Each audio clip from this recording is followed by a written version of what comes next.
अक्कलपाडा उजवा व डावा कालवा शेतीपाणी हक्क संघर्ष समितीचा आमदार राघवेंद्र बदाणे यांच्या कॉन्क्रीट अस्थिरीकरण संदर्भात मागणीला विरोध.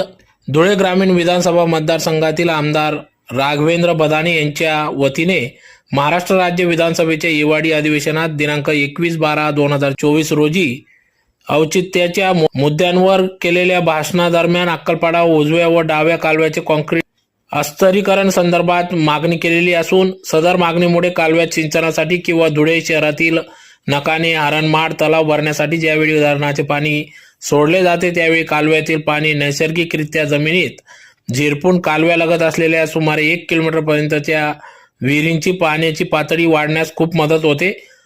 त्यामुळे उन्हाळ्यात मे जून महिन्यांपर्यंत विहिरीची पाणी पातळी टिकून राहते. परंतु आमदार महोदय यांनी मागणी केलेल्या कालव्यांच्या काँक्रिटीकरणामुळे तालुक्यातील बहुतांश विहिरी कुंपनलिकांचे पाण्याचे स्रोत संपूर्ण कोरड्या ठाक होतील व एक प्रकारे शेतीचे वाळवंट करण्याचा घाट घालण्याचा या मागणीला तालुक्यातील शेतकऱ्यांचा सुरुवातीपासूनच जिल्हा प्रशासनाने संदर्भात प्रस्ताव सादर करण्याच्या प्रक्रियेपासूनच विरोध दर्शवला असून आज देखील जिल्हाधिकारी कार्यालयाबाहेर अक्कलपाडा उजवा व डावा कालवा शेतीपाणी हक्क संघर्ष समितीच्या वतीने विरोध दर्शवण्यात आले, निदर्शने करण्यात आले व सदर कॉन्क्रीट अस्थिरीकरणास विरोध दर्शवण्यात आला. तर या संदर्भात सदर कॉन्क्रीट अस्थिरीकरण हे होऊ नये, अन्यथा या सर्व शेतकरी हे विरोध करतील, आंदोलन करतील. होणाऱ्या परिणामास प्रशासन जबाबदार राहील असा इशारा या निवेदनातून देण्यात आला आहे.